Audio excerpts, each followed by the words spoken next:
बाहर के लोग आएंगे पढ़ने बिहार, ऐसा बिहार हम लोग बनाने का काम करेंगे। पेन इसलिए दिया है क्योंकि पेन पर जिम्मेदारियां बहुत है। पेंसिल का लिखा हुआ तो मिटाया जा सकता है, माफ किया जा सकता है, लेकिन पेन की गलतियों को मिटाया नहीं जा सकता।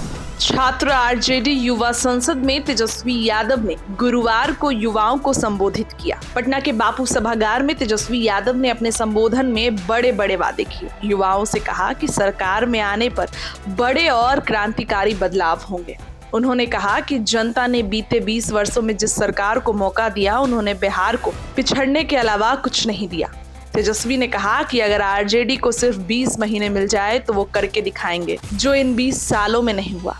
तेजस्वी ने अपने भाषण में शिक्षा, रोजगार, नशा मुक्ति, तकनीकी सुविधाएं और प्रशासनिक पारदर्शिता को केंद्र में रखते हुए कई घोषणाएं की। उनका बयान आपको सुनाएंगे। उसके पहले आपको बताएं कि उन्होंने वादा किया कि सरकार बनते ही युवा आयोग का गठन किया जाएगा, ताकि युवाओं की आवाज सीधे नीति निर्माण में शामिल हो सके।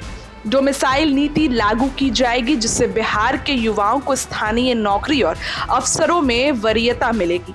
उन्होंने परीक्षा फॉर्म, फीस और यात्रा किराया माफ करने, परीक्षा परिणामों को समय पर घोषित करने तथा ग्रेजुएट पास युवाओं की परीक्षा की तैयारी सरकार द्वारा करवाने की बात कही। साथ ही नशा मुक्ति अभियान चलाकर युवाओं को व्यसन से दूर रखने का संकल्प लिया।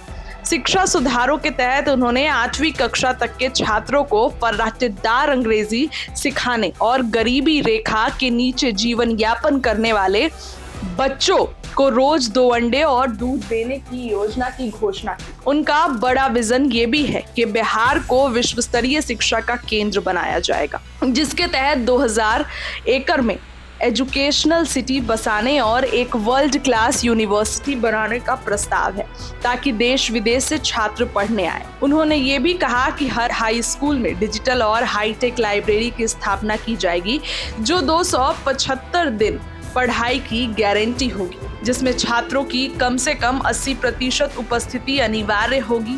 तेजस्वी ने अपने भाषण में बीजेपी और एनडीए सरकार पर तीखा हमला करते हुए कहा कि हम कलम बांट रहे हैं और नीतीश जी बंदूक बांट रहे हैं। उन्होंने छात्रों को पेन बांटने के पीछे संदेश देते हुए कहा कि पेंसिल से लिखा मिट सकता है, लेकिन पेन से लिखा बात जिम्मेदारी का प्रतीक है। ये कलम बिहार की तकदीर बदलने के लिए है। उन्होंने प्रधानमंत्री नरेंद्र मोदी पर निशाना साधते हुए कहा कि वे शेयर मार्केट और अमीरों की बात करते हैं, लेकिन बेरोजगारी और गरीबी जैसे मुद्दों पर चुप्पी साध लेते हैं। तेजस्वी ने चुनाव आयोग पर भी सवाल खड़े किए और आरोप लगाया कि बीजेपी के इशारों पर राशन कार्ड धारकों का नाम वोटर लिस्ट से हटाया जा रहा है। इसे लोकतंत्र के साथ धोखा बताया। उन्होंने कहा कि इस मुद्दे पर बड़ा आंदोलन किया जाएगा। अपने संबोधन के अंत में उन्होंने भावनात्मक और प्रेरणात्मक अंदाज में युवाओं से कहा, ये जंगल राज की बात करेंगे, आप जॉब्स पर डटे रहिए, वे मुर्दों की बात करेंगे, आप मुद्दों पर डटे रहिए। उन्होंने विपक्ष के कच्ची उम्र को लेकर निशाना साधते पर पलटवार करते हुए कहा कि मेरी उम्र भले कच्ची हो, लेकिन जुबान पक्की है। हमारी सरकार बनेगी तो पहले दिन से एक्शन शुरू होगा और बिहार को नंबर 1 बनाएंगे। आप बदलाव की दहलीज पर खड़े हैं। 20 साल की पुरानी, थकी और टूटी व्यवस्था को बदलना है और युवाओं की ताकत से एक नए सूरज का उदय करना है। क्या कुछ कह रहे नेता प्रतिपक्ष, बातों को सुनिए। सरकार आने के बाद आने पर बिहार में वर्ल्ड क्लास यूनिवर्सिटी का हम लोग निर्माण कराएंगे। वर्ल्ड क्लास यूनिवर्सिटी, लोग आएंगे, बाहर के लोग आएंगे पढ़ने बिहार, ऐसा बिहार हम लोग बनाने का काम करेंगे। और वर्ल्ड क्लास यूनिवर्सिटी के साथ साथ 2000 एकड़ में, कितना एकड़ में? 2000 एकड़ में एजुकेशनल सिटी बनवाया जाएगा। आप लोगों को विश्वास है कि नहीं है? 17 महीने में हमने किया कि नहीं किया? अब आप देखिए, मैं जो कहता हूं वो करता हूं, कभी झूठ नहीं बोलता। झूठ मेरे डिक्शनरी में नहीं है। मैं जुबान का पक्का, नियत का सच्चा और इरादों का अच्छा हूं। मेरी नीति और नियत में कोई खोट नहीं है। देश के सबसे युवा प्रदेश बिहार के नौजवानों की जवानी को हम बर्बाद नहीं होने देंगे। नया बिहार बना के मेरे पास नया विजन, स्पेशल मिशन और अनडाइंग पैशन है, इसलिए आपके जवानी को तेजस्वी बर्बाद नहीं होने देगा। आज मैंने आपको कलम बंटवाई है, मिला है कलम। आज तेजस्वी ने आपको कलम बंटवाई है। आपने सोचा हमने आपको कलम क्यों बंटवाई है? आप लोग सोचे हैं कलम क्यों बंटवाई है? दिल पर हाथ रख करके बताइए क्यों बंटवाई है कलम? देखो, बंटवाने के लिए तो हम पेंसिल भी बंटवा सकते थे, लेकिन कलम ही क्यों बंटवाएं? मैं चाहता हूं, देखिए, पेंसिल क्यों नहीं, पेन ही क्यों? पेन इसलिए दिया है क्योंकि पेन पर जिम्मेदारियां बहुत हैं।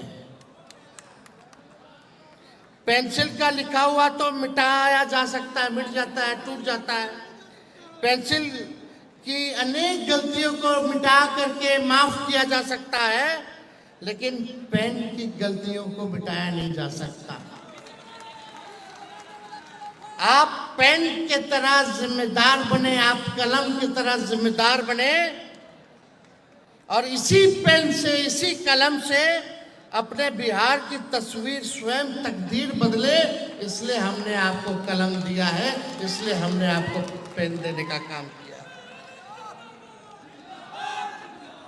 मीडिया के लोग हैं यहाँ। नीतीश जी ने एक और घोषणा की है। क्या घोषणा की है? कि जितने पंचायत प्रतिनिधि हैं 2.5 लाख उनको आर्म्स लाइसेंस दिया जाएगा। हम कलम बांट रहे हैं, वो बंदूक बांट रहे हैं। बताओ, यानी नीतीश जी कह रहे भैया लॉ एंड ऑर्डर हमसे नहीं देखा जा रहा है, हम अचेत हो गए, बिहार के नागरिक अब अपना सुरक्षा खुद करेंगे, हम नहीं करेंगे। उनका कहने का मतलब यही है ना कि लॉ एंड ऑर्डर अब नीतीश बाबूजी भाजपा के लोगों से संभाल नहीं रहा है। ले लो लाइसेंस, ले लो बंदूक, ले लो। हमारा पुलिस जो है बेकार हो चुका है, केवल शराब में, घूसखोरी में लगा हुआ है। अब अपना सुरक्षा कीजिए। बताओ, हम कलम बांट रहे हैं, वो बंदूक बांट रहे हैं, यानी वो मान रहे हैं कि बिहार में भी जंगल राज है। मान रहे ना कि बिहार में जंगल राज है, तभी ना बंदूक का लाइसेंस बंटवा रहे हैं जनप्रतिनिधियों को।